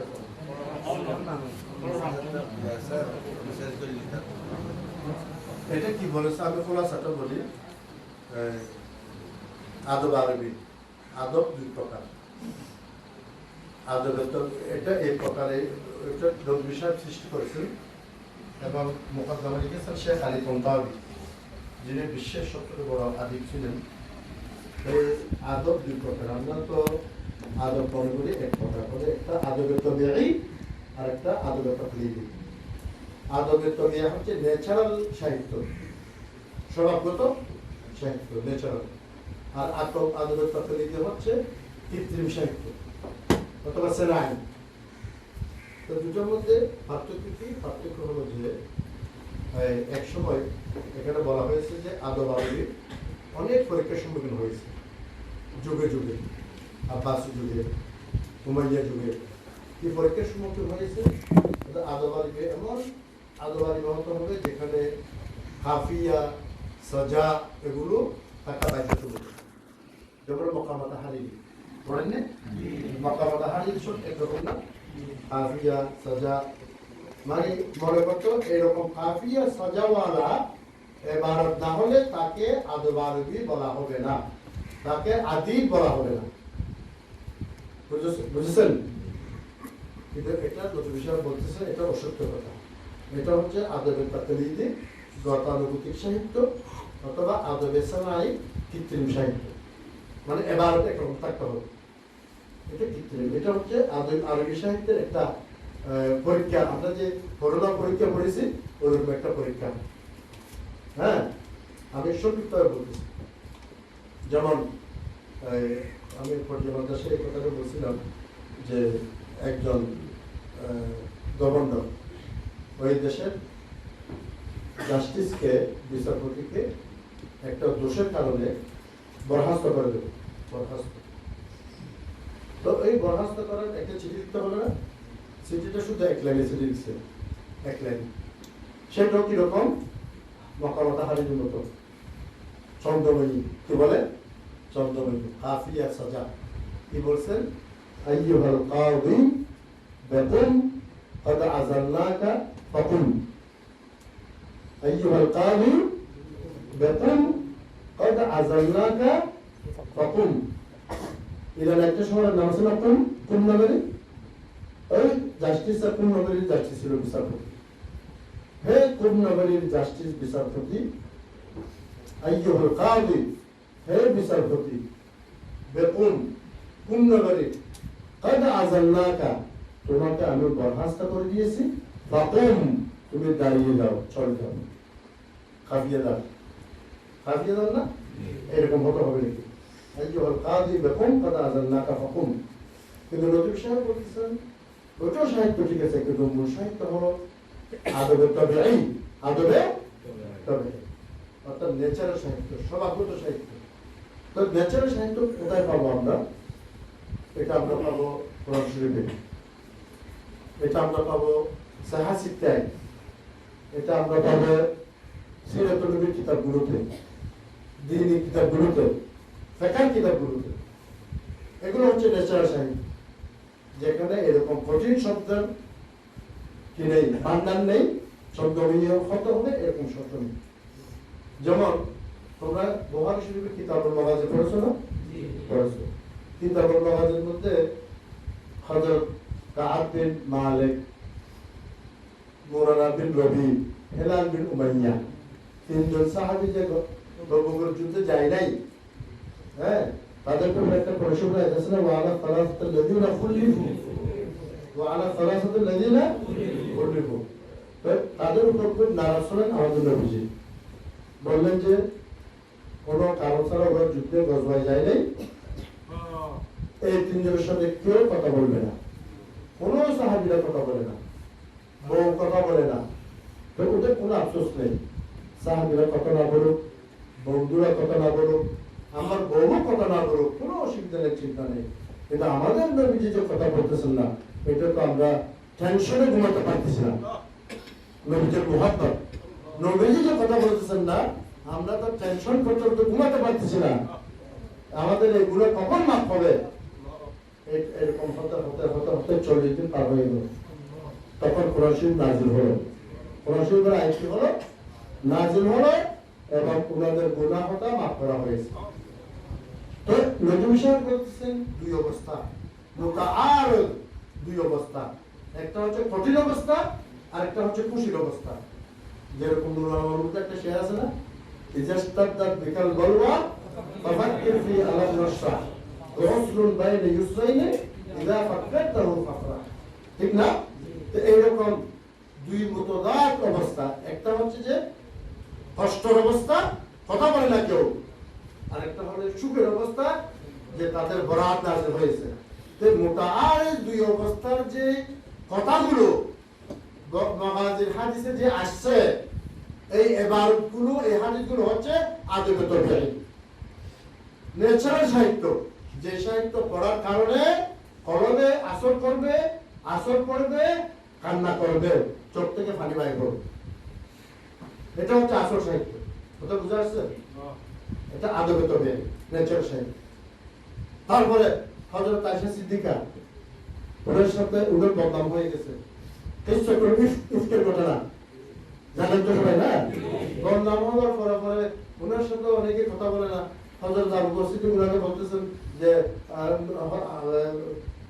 হুজুর সাল্লাল্লাহু আলাইহি ওয়াসাল্লাম গিয়ে মাপ চাও উনি বলেন কি না আমি মাপ চাইবো না আমি তো গুনাহ করি নাই আমি কেন মাপ চাইবো নিজের ইফত এবং পাক দামনের উপর এমন অটল বিশ্বাস ছিল যে আমি মাপ চাইবো না তখন কোরআন শরীফের আয়াত নাযিল হয়েছে যে তুমি পবিত্র তুমি কে পবিত্র তাহলে কিসা ইফকের কারণে ওনার যে কলবুল হাজিন ব্যতীত হৃদয় ছিল আবার কোরআন শরীফের আয়াত নাযিল হওয়ার পরে আনন্দে বেশে গেছেন এই দুই ধরনের অবস্থা যেভাবে হযরত আয়েশা সিদ্দিকার হাদিসকে কিতাবুল মাগাজিতে যেভাবে লিপিবদ্ধ করা হয়েছে এটা হচ্ছে আদবে তরবিয়ী এটা কি আদবে ন্যাচারাল সাহিত্য হযরত হাসান রহমাতুল্লাহ বলেছেন আবার শের বলেছেন হাসানুন রাজানুন মা তুজান্নু বিলিবাতিন হাসানুন রাজানুন মা তুজান্নু বিলিবাতিন ওয়া তুজবিহু গারফা মিন লুহুমিল গাওয়াফিল এরকম 10-12টা শের লিখছে কে বলছেন কে হযরত হাসান রাদিয়াল্লাহু আনহু এটা হচ্ছে আদবে তরবিয়ী দরিয়া বকুজা ওটা অনেক লম্বা কথা 20-30 পৃষ্ঠা আমি দুটি শব্দে বুঝে দিলাম আদবে তরবিয়ী কি আদবে সানাই কি আদবে ফিতরি কি আদবে তাকলিদি কি এটা সংক্ষিপ্তভাবে বুঝে দিলাম বুঝে আসছে তো না এটা আরো বিস্তারিত বুঝার জন্য আপনারা চেষ্টা করতে পারবেন না এটা চেষ্টা করতে হবে তো এগুলো বুঝতে হবে আদবে তরবিয়ী এবং আদবে তাকলিদি আমি একটা ফাটানোর কিছু বলি একটু যারা ঘুম আসতেছে ঘুমটা চলে যায় এই দুইজন পাঠান কোন এক জায়গায় যাচ্ছিল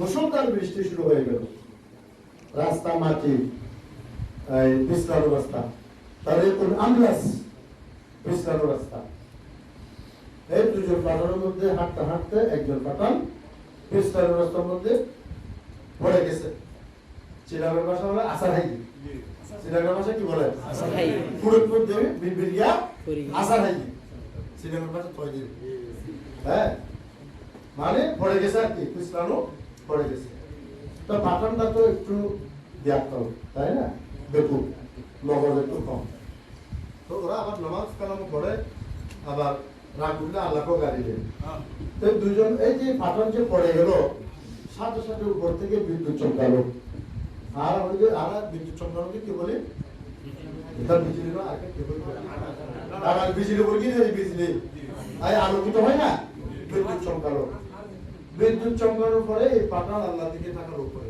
আইন আল্লাহ ফিস সামা তখন জারিয়াকে সাথে করে দিছে না এটা একটা হাদিস ওটা বললাম আর কি বুঝে আসছে আল্লাহর দিকে তাকালো अल्लाह मियाँ भी बड़ा कमाल करता है उधर उर्दू आगे बता नहीं अभी शेर मोहम्मद से अल्लाह मियाँ भी बड़ा कमाल करता है एक तो मुझे दलील-ओ-खार और बेइज्जत बनाने के लिए किचन में गिरा दिया और साथ साथ ऊपर से फोटो खींचा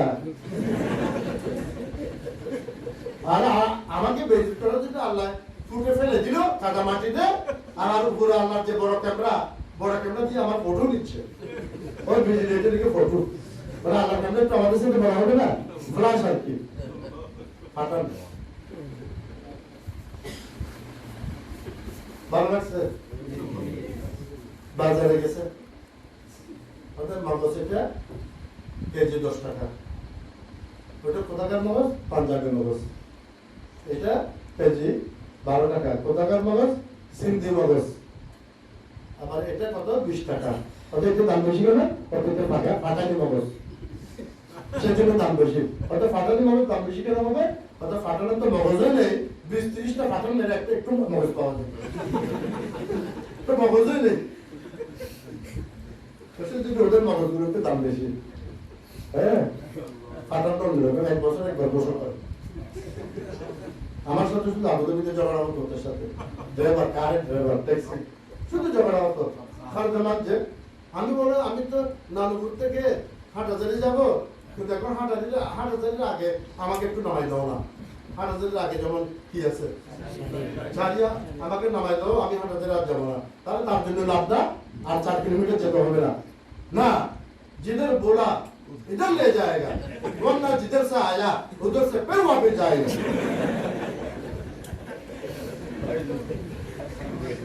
एक বছর একবার গোসল করতে হয় না? তো একটা ছাগল আছে না, ফাটা ছাগল আছে না, একটু গন্ধ বেশি, বেঁধে রাখছে।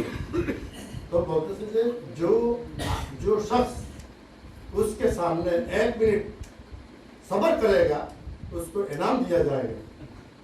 খানাসরের সামনে এক একজন মানুষ আছে, পাঞ্জাবি আসতেছে, পোস্ট আসতেছে, কেউ 1-2 মিনিট দাঁড়াতে পারে না, একটা বন্ধ। এখন ফাটান আসলো, মুছে এরকম করে করে পুরো মুছ লাগে না, ফাটান একটা আসলো, আসার পরে ফাটান 1 মিনিট না 10 সেকেন্ড দাঁড়াতে পারে নাই। এই ফাটা সরটা মোটা রসি এটা ছিঁড়ে উল্টা ভাঙিয়ে নিচে চলে গেছে ফাটানের গন্ধে। এরকম আচ্ছা, যাই হোক, কথা বললাম, এরকম কিছু কথা বলতে হয়, না হলে ভালো লাগবে কিভাবে। যাই হোক, আমি আমি আমি কিছু বলতে চাই, আরো অনেক বিষয় আছে, বিশ্বাস করা যাবে না, অনেক লম্বা বিষয়। আর এদিকে নামাজের টাইম, খাবার টাইম, এবং তোমাদের একটু অলসত্ব আসবে, তো সেই কারণে আমার লোকের মধ্যে আরো অনেক কিছু আছে, কিন্তু এগুলো আরেকদিন বলবো আমি। আজকে রাতে থাকতে হবে, রাতে থাকতে হবে। আমি রাতে থাকতে বসুন্ধরা থাকি, এখানেও থাকতে হবে, যেহেতু উনি সাহেবের তরিকত, সাহেবের মারফত সেদিন আবার ও জ্ঞান উপর ওয়াজ করবো, সুফিয়তের উপর ইনশাআল্লাহ, তসুফের উপর। তো এরপরে এখন 5 মিনিট স্টুডেন্টদেরকে সময় দিয়ে কিছু প্রশ্ন করা, 10 মিনিট, ঠিক আছে? 5 মিনিট, কারণ ওদের কোনো কিছু থাকলে একটু বলবেন, আর আমার ব্যাপারে কোনো কিছু থাকলে একটু বলবেন। আমি একজন বিনয়ী মানুষ, একটু আল্লাহর জন্য কাজ করি, এবং লিল্লাহি ওয়া ফিল্লাহ 7,000 প্রকল্প বাংলাদেশে বাস্তবায়ন করেছি, 1,000 মসজিদ করেছি, রোহিঙ্গাদেরকে 16,000 বাড়ি করে দিয়েছি, 7,000 লাইট দিয়েছি, এবং কয়েক হাজার ডিপ টিউবওয়েল দিয়েছি। এখন বাসান শহরের সবচেয়ে বেশি কাজ আমি করতেছি। 1 লক্ষ মানুষ, 1 বছর ওদেরকে খাওয়াতে হবে, মনে হেরা সব করতেছি, এই কাজগুলো করতেছি, খেদমত করতেছি। কুল্লু ইউখাযু মিনহু ওয়া ইউরাদ ইল্লা সাহিবু হাযাল কবর। এটা কে বলেছেন? এটা তোমরা বলতে পারবে। কুল্লু ইউখাযু মিনহু ওয়া ইউরাদ ইল্লা সাহিবু হাযাল কবর। হযরত ইমাম মালিক বলেছেন প্রত্যেক মানুষের মুআখাযা হবে, কেউ মাসুম না, শুধু এই কবরের মধ্যে যিনি শায়িত আছেন উনি একমাত্র মাসুম। উনি কে?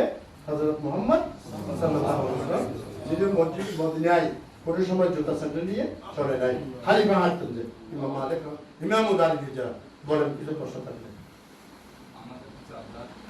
হ্যাঁ হ্যাঁ বলেন বলেন বড় করে বলো।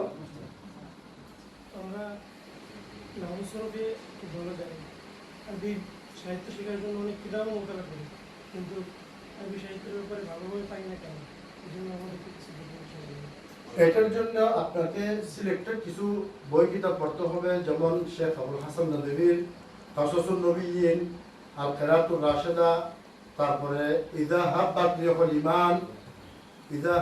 রিহুল ঈমান, মুযাক্কিরাতুস সাইহিন ফি শারকিল আরবি, ইসমাইয়া মিসরু, ইসমাইয়া সুরিয়া, ইসমাইয়া জাহরাতুস সাহারা কুয়েত।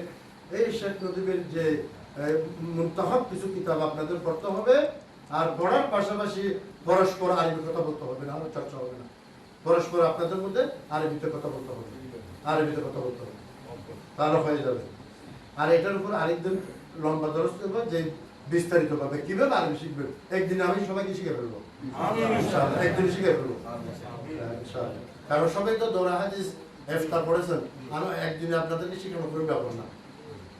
প্রশ্ন করেন।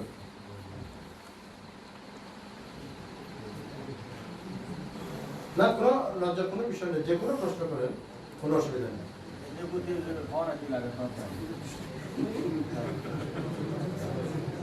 আমাদের মানুষের বর্তমান 8,000 ছাত্র, যে আমাদেরকে বর্তমান বারান্দায় থাকতে হচ্ছে।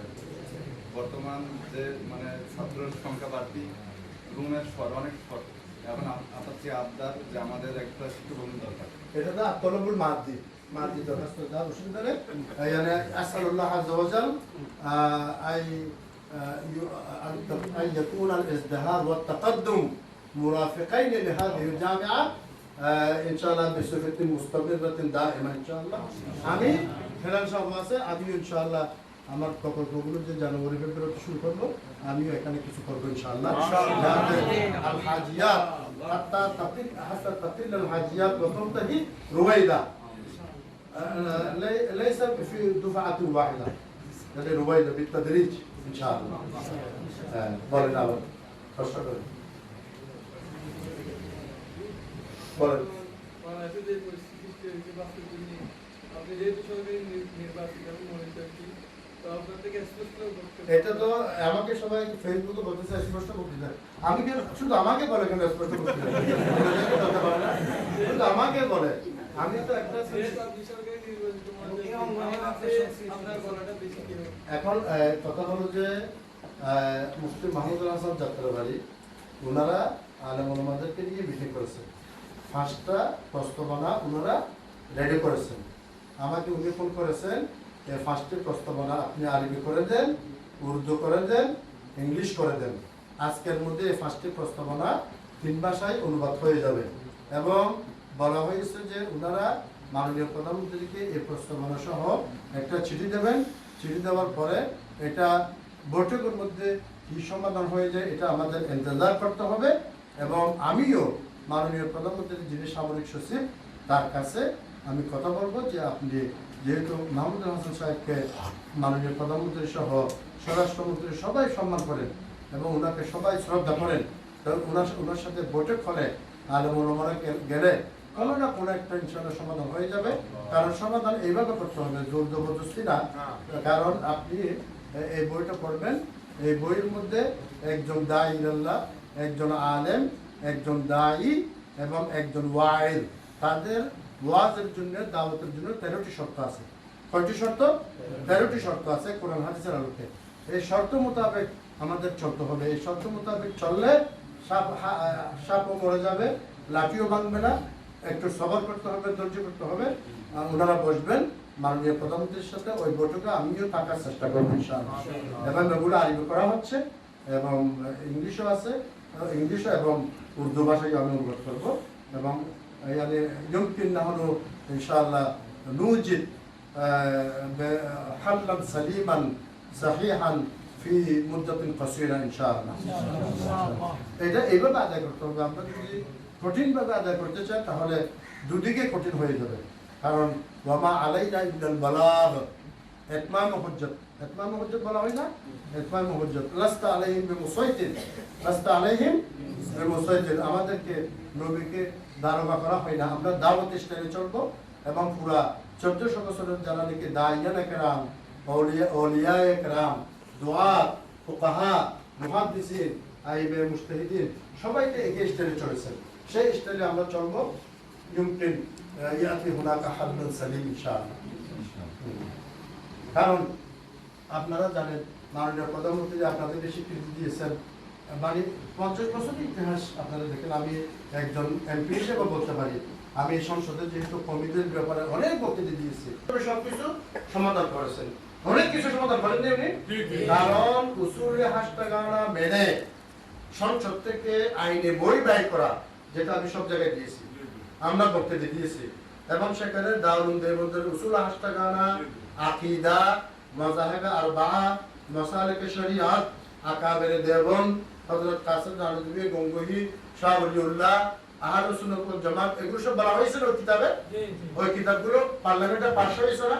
তো বিশ্বের ইতিহাসে কোন পার্লামেন্টে তো এরকম বই পাস হয় নাই। 560টি মডেল মসজিদ হচ্ছে, 8,723 কোটি টাকা। তো আমি চাচ্ছি, আমার আগ্রহ হলো আপনাদেরকে ওখানে নিয়োগ দেওয়া। অলরেডি আমি তালিকা শুরু করে দিয়েছি। 1 লক্ষ টাকা বেতন, 70-80 হাজার টাকা বেতন, 560 মডেল মসজিদে কতজন খতিব ইমাম লাগবে, তা আপনারা যারা কে যাবে ওখানে বৈঠকের মাধ্যমে, সমঝোতা এবং তফাহুমের মাধ্যমে, মুফাহামাতের মাধ্যমে যেটা সমাধান হবে, মারামারির মাধ্যমে এগুলো সমাধান হবে না। আল্লাহ মাহমুদ শফি সাহেব সেইভাবে করেছেন, আমরা সেইভাবে আগাচ্ছি। আমি আশা করতেছি মুফতি মাহমুদুল হাসান সাহেব যেটা উনি আমার প্রতি খুব মানে আগ্রহী, আমাকে খুব উনি শ্রদ্ধা করেন, আমি ওনাকে খুব বেশি শ্রদ্ধা করি। হ্যাঁ, অসম্ভব আমাদের মধ্যে শ্রদ্ধাপূর্ণ সম্পর্ক সমস্ত আকারীদের সাথে ছিল। তা আলহামদুলিল্লাহ ওটা যদি সাকসেসফুল হয়ে যায়, কোনো রকম ফল এসে যাবে। আর ইতিমধ্যে সৌদি আরবের গ্র্যান্ড মুফতি আল শেখ ডক্টর ইউসুফ করদাবি, তকি উসমানী এবং দারুল দেওবন্দ এবং ডক্টর আলী জুমা মিশর, সবাই কাছে আমি একটা চিঠি লিখেছি এই ব্যাপার। আপনারা এগুলোর ব্যাপারে আপনাদের মতামত কি দেন, হয়তো কয়েকদিনের মধ্যে মতামতগুলো চলে আসবে। একটু ইন্তজার করেন, সবর করেন। আস্তবর ইফতাহুল ফরজ, সবর করতে হবে। সবর করলে আল্লাহ আস্তে আস্তে সমাধান করে দেবেন। কারণ কওমিদের যে ইজ্জত সম্মান আমরা বাড়াইছি এবং বেড়েছে, যে স্বীকৃতি পেয়েছি, যে অর্জনটুকু হয়েছে, ষড়যন্ত্রকারীদের ষড়যন্ত্রের কারণে আমরা এগুলো বিলুপ্ত করতে চাই না, নির্মূল করতে চাই না। কারণ এখানে অনেক ষড়যন্ত্র ঢুকেছে যাদেরকে আমরা চিনি, যারা আমাদেরকে সবসময় মেরে ফেলতে চায়। আমাকে সিরাতুল নবীতে অ্যাটাক করছে 2014 সালে মেরে ফেলার জন্য, অর্থাৎ জমাতে, এগুলো সব জানে না, ওদেরকে তো আপনারা ছিলেন। তো সেই কারণে আমরা একটু হিকমতের সাথে চলি।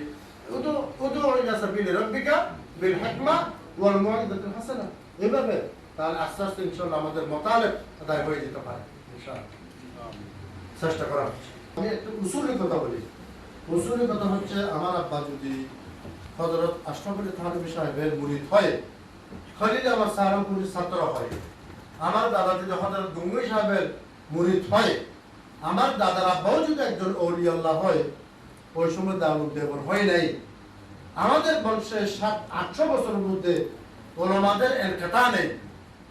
তাহলে আমি কেন জীবনে কিভাবে শিবির করব? আমি তো বটিয়া ছাত্র ছিলাম, ওখানে তো বিষয়।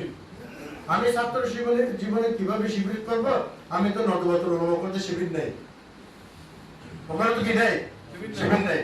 আর আমি জমা কিভাবে করবো? আমি তো কোনোদিন ফর্ম ফিল আপ করি নাই, কোনোদিন রিপোর্ট বই জমা দিই নাই, কোনোদিন সার্কেল বোর্ডে যাই নাই, কোনোদিন আমিরে জমাতে এসে আমাকে শপথ করাই নাই।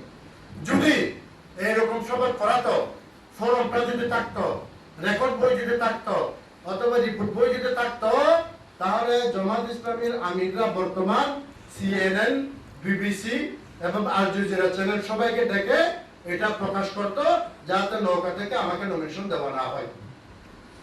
এটা দলিল কেমন? দলিল নেই, এটা দলিল নেই, এটা দলিল নেই, এটা দলিল নেই। হাসারা আকলে নাকি হাসারা ইস্তিকরাই? হ্যাঁ বলেন, হাসারা আকলে নাকি হাসারা ইস্তিকরাই? দলিল নেই, এটা দলিল নেই। কোনদিন আমি এগুলোর সাথে একদিনও জড়িত ছিলাম না। দুঃখের বিষয়, এই কথাগুলো এখনো থেকে যায়। শুধু একটা সন্দেহ করে কি, আন্তর্জাতিক ইসলামী বিশ্ববিদ্যালয় আমি প্রফেসর, ওইটা তো জমাতের, ওখানে সমস্ত আরব বিশ্বকে আমি নিয়ে আসছি। ওটা জমাতের না, ওইটা প্রথম যখন হয়েছিল বাইতুল ইসলামের পীর সাহেব মৌলানা আব্দুল জব্বার সাহেব, ওটার চেয়ারম্যান, ওটার ট্রাস্ট বোর্ডের সদস্য ছিল মৌলানা সুলতান জব সাহেব, আব্দুল হালিম বুখারী সাহেব, হাটহাজারীর একজন, সবাইকে নিয়োগ করছে। 4 দলীয় জোট সরকারের আমলে ওরা কেড়ে নিয়েছে এবং জমাতের আমিরদের সাথে আমাকে দেখছে। তা আমি ওই বিশ্ববিদ্যালয়ের প্রফেসর, ওই জমাতের আমির আসছে বলে আমি বিশ্ববিদ্যালয় আমার প্রতিষ্ঠান ছেড়ে চলে যাব, পালিয়ে যাব? এই বিশ্ববিদ্যালয় তো আমি করেছি। ওই বিশ্ববিদ্যালয় আপনারা এখন করতে হলে 10,000 কোটি টাকা লাগবে। একটু ক্যাম্পাস দেখে আসেন, ওইরকম ক্যাম্পাস নেই বাংলাদেশে। 10,000 কোটি টাকা লাগবে। তাহলে ওরা আসছে, আমি পালিয়ে যাব? তাহলে আমি জমাত হওয়ার কোনো আলামত আছে? এবং আমি যদি জমাত হই, 3,000 ক্যাডার পুরো বাংলাদেশ থেকে সংগৃহীত হয়ে আমাকে মেরে ফেলার জন্য সুন্নতে সিরাতুন নবীতে সমবেত হয়েছে কেন? মেরে ফেলার জন্য সব কিছু প্রস্তুতি, অস্ত্র থেকে শুরু করে যা যা আছে। তারপরে 2 দিন পরে মাননীয় প্রধানমন্ত্রী আমাকে ডেকে নিয়ে সংসদে বক্তৃতা করতে বলেছেন, আলী ইসলাম বলে হ্যাঁ, ইসলাম এবং সন্ত্রাসবাদী 17 মিনিট আমি বক্তৃতা দিয়েছি এটার উপর। তাহলে আমাকে মেরে ফেলবে কেন? এখনো আল্লাহ হাফেজন আছেন, আল্লাহ হেফাজত করবেন। আমার সবচেয়ে বড় অপরাধ হলো গত 6-7 বছর ধরে, 10-12 বছর ধরে এমপি হবার আগে থেকে কৌমিদেরকে তোলার জন্য অনেক পদক্ষেপ আমি নিয়েছি। আবিদিন মামার সাথে, মেজর জেনারেল আবিদিন মামা, আমার আপা ছাত্র, প্রধানমন্ত্রীর সদস্য ওনার ছিলেন, উনি সহ মিলে ওনাকে জেহেল সাহায্য করেছি 10-12 বছর। মাননীয় প্রধানমন্ত্রী আমাকে বলেছেন অনেকবার, দেবন্দির ইতিহাস পুরো মুখস্থ, উনি বলেছেন কৌমি স্বীকৃতি দেওয়ার জন্য আমি 9 বছর দারুণ দেবনকে স্টাডি করছি এবং কৌমিদেরকে উপরে তোলার জন্য, এই স্ট্যাটাসে নিয়ে আসার জন্য এবং ওদেরকে পরাজিত করার জন্য 10-12 বছর আমার পরিশ্রম কিছু কিছু লোক দেখেছেন, আল্লাহ দেখেছেন। কথা ঠিক আছে? যিনি প্রশ্ন করেছেন উনি কোথায়? কথা শিখেছে? 1 মিনিট হয়েছে? আবার 1 মিনিট আমাকে মেরে ফেলার বলা হলো হবে না। তখন আমাকে মেরে ফেললে এখন মনে লাগতেছে সবাই কান্না করবেন। আরেকটি ছোট্ট প্রশ্ন, প্রশ্নটি হচ্ছে আপনি এখন গণতান্ত্রিক রাজনীতি করছেন, তো যে প্রশ্নটা আমরা তুলে লিবারেল যারা রাজনীতি করে তারা রাজনীতি করতে গেলে যদি নির্বাচনে প্রতিযোগিতা করে তখন তারা গণতন্ত্রকে জায়েজ করা বা নির্বাচনের সমাবেশে কোনো মন্ত্রিসভাকে দাওয়াত জায়েজ করা এরকম কোনো কাজ আমরা দেখি না, আমি অনেকই করি। কিন্তু গত সংসদ নির্বাচনের আগে আমরা সাতখানি একটা সমাবেশে ভিডিও দেখেছি, সেখানে বাংলাদেশের কিছু মুফতি সাহেবান গণতন্ত্রকে কোরআন শরীফ থেকে জায়েজ করা ইত্যাদি বক্তব্য দিয়েছেন। এখন এটাকে আপনি এটার মহাদেব হিসেবে অনেকে অভিযোগ করেন, আমরা নামে আপাতত করছি না। এখন এই ক্ষেত্রে আপনার কোনো অপারগতা আছে কিনা? এক। দ্বিতীয় প্রশ্ন হলো আপনি আপনি রাজনীতি করতে গিয়ে অনেকে অভিযোগ করেন যে কিছু আলেম হিসাবে মানানসই এবং মুসলমান হিসাবে মানানসই এমন কিছু কাজ করছেন যেগুলো থেকে আপনার বিরত থাকা উচিত, এরকম অনেকে মনে করেন। এখন প্রশ্ন হলো এগুলোর মধ্যে আপনার কোনো অপারগতা আছে কিনা? তারপর একটি হলো আমরা চট্টগ্রাম কক্সবাজার রুটে যাওয়ার সময় সাতকানি কেরানীহাট ইত্যাদিতে দেখি যে বিশাল বিশাল বিলবোর্ডে আপনি এবং পাশে কোনো মহিলার ছবি, এটা আপনার পরিবারের হতে পারে, অন্য কারো হতে পারে। মানে শরীয়তের হুকুম কেন আপনি কি মনে করেন? পাশাপাশি গণতন্ত্র সম্পর্কে আপনার অভিমত এবং শরীয়তের কি হুকুম? প্রথম প্রশ্নের উত্তর হলো যে গণতন্ত্র আমাকে বলা হয়েছে এটার মুহাররেক আমি, কিন্তু এটা আমার হাসি এর মধ্যে ছিল না, এটা আমি প্রথমবার শুনলাম। মানে আমার ব্যাপারে যে এরকম প্রশ্ন করা হয়েছে গণতন্ত্রের ব্যাপারে, এটার মুহাররেক আমি প্রথম প্রশ্ন আমি আজকে শুনলাম, এটা আমি জানিও না, এটা আমার শহরের মধ্যে নেই, কেউ আমাকে বলেনি, আজকে প্রথমবার শুনলাম। এটা শোনার কারণে ফায়দা হয়েছে, আমি একটু সতর্ক হয়ে গেছি, ঠিক আছে না?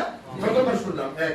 দ্বিতীয় কথা হলো যে আপনি শুরা সিস্টেম কোথায় করবেন? পৃথিবীতে কোথাও নেই।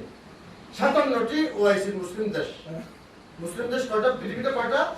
57টি। একটা দেশ দেখান যেটা গণতন্ত্রের বাইরে শুরা সিস্টেমে চলে, একটা দেশ দেখান, একটা দেশ পারবেন না দেখাটা। তাহলে আপনি কিভাবে চলবো? তাহলে রাশি রাষ্ট্রে চলবো? মানে আপনারা যেমন আপনারা মুফতি ইখতিয়ারু আইসারুল আমরাইন ওয়া আখফিদ দারারাইন, ইখতিয়ারু আইসারুল আমরাইন ওয়া আখফিদ দারারাইন, কারণ কোথাও তো নেই যে সিস্টেম বলতে শুরু, কোথাও 57টি দেশে কোথাও নেই।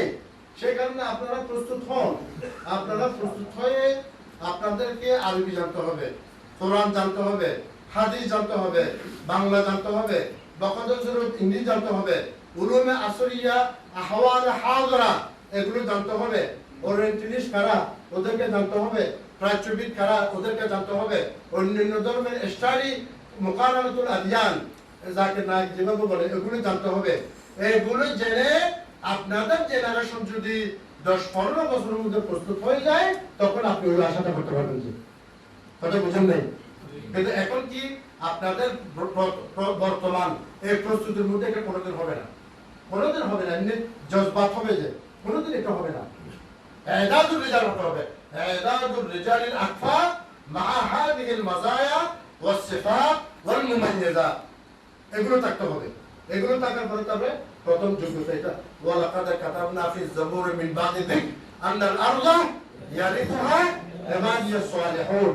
সালিহুনের অর্থ শুধু তাসবিহ চালানো না, সালিহুনের অর্থ যেরকম সালাহ সেরকম সালাহিয়ত দুটোই থাকতে হবে। তাহলে এইগুলো আমাদের কাছে এখন অর্জন হয়েছে, তাহলে পরিকল্পনা করতে হবে আগামী 10 বছর 15 বছর 20 বছর সালাহিয়ত অর্জন করতে হবে। তখন আপনার প্রথম প্রশ্নের উত্তর হয়ে যাবে। আর এটা আমি মহাদেবটা এটা আমি জানিও না, আজকে নতুনভাবে জানলাম। আপনি হারাম মনে করেন কিনা? হ্যাঁ, গণতন্ত্রকে আপনি হারাম মনে করেন কিনা? না এটা আমাকে বিস্তারিতভাবে লিখতে হবে, পড়তে হবে এবং লিখিত হবে। হঠাৎ করে আমি ফতোয়া দেবো না। এটা আপনি যদি ফতোয়া চান তাহলে আমার কাছে লিখিত পাঠান, আমি 2 দিনের মধ্যে উত্তর পাঠাবো, উর্দু ভাষা অথবা আরবিতে। আর এমনি আর দেখি উত্তর দিলে হবে না, কারণ আমাদের একজন মুফতি জহুর সাহেব ছিলেন নদওয়াতে, উনি মাঝে মাঝে মুহতামিমের দায়িত্ব পালন করতেন। তো এখন মুফতি সাহেব হিসেবে ইস্তেফতার জন্য আসতেন, ফতোয়া নেওয়ার জন্য। আবার উনাকে আমি আজীবন দেখেছি উনি কোনোদিন ফতোয়ার জবাব কালকে আসেন বলতেন না, উনি বসে বসে হেঁটে হেঁটে ফতোয়ার জবাবটা এক লাইনে দূরে দিয়ে দিতেন। তা আমাদেরকে যখন হেদায়ে পড়াচ্ছেন উনি আবার ঘুমাতেন বেশি, খেলা শুরু হয়ে এসে উনি ঘুমিয়ে গেছে। আমরা সবাই থাকিয়ে থাকছি, হঠাৎ করে উঠছে, जब मतन पढ़ लिया आगे मसला समझ लो, मतन क्यों पढ़े नहीं? जब मतन पढ़ लिया आगे मसला समझ लो, क्यों मतन पढ़े नहीं? पूरे मुगस तो मसला सब पढ़े बस, मतन तो क्यों पढ़े नहीं? उन्हें घूमे शब्द देख से 5 मिनट 10 मिनट घूमे सकती, तो उन्हें कैसे शब्द रंग दरखास्त और इस्तेफ़ाश तो हेडे हेडे দিয়ে দিতেন। আবার কেউ খাবার বন্ধ হয়ে গেছে, সে অপরাধ করছে, তো খাবার জারি করার জন্য তার কাছে দরখাস্ত দেওয়া, খাবার জারি করে দেন, 2 বেলা আমি খাবার পাই নাই। তো একটা ইস্তেফতা আসলো, সাথে সাথে ফোনতে উত্তর দিয়ে দিলেন। তো উনি ভালো করে দেখেন নেই, খানা জারি করে দেওয়া যায়, বুঝলেন নেই? ইস্তেফতার মধ্যে কি লিখতে লিখছে? খানা জারি করে দেওয়া যায়। এরকম এটা ঘটনা। তো এটা তো সেই জন্য আমি একটু তোমাদের মতো তো বুঝতে না, হ্যাঁ, একটু সুন্দর করে গুরুত্ব মহাজভাবে উত্তর দিতে হবে, আমার কাছে ফতোয়া পাঠাও। আর সেকেন্ড যেটা ফটো সেটা হলো যে পুরো অনেক সময় যখন তোমরা উসুলের টাকা কায়দা ফিকহি উসুল কওয়াইদ ফিকহি, এটা আমার লেখা কুয়েত থেকে সাবজেক্ট তোমরা মধ্যে দেখেছো না, দেখেছো না?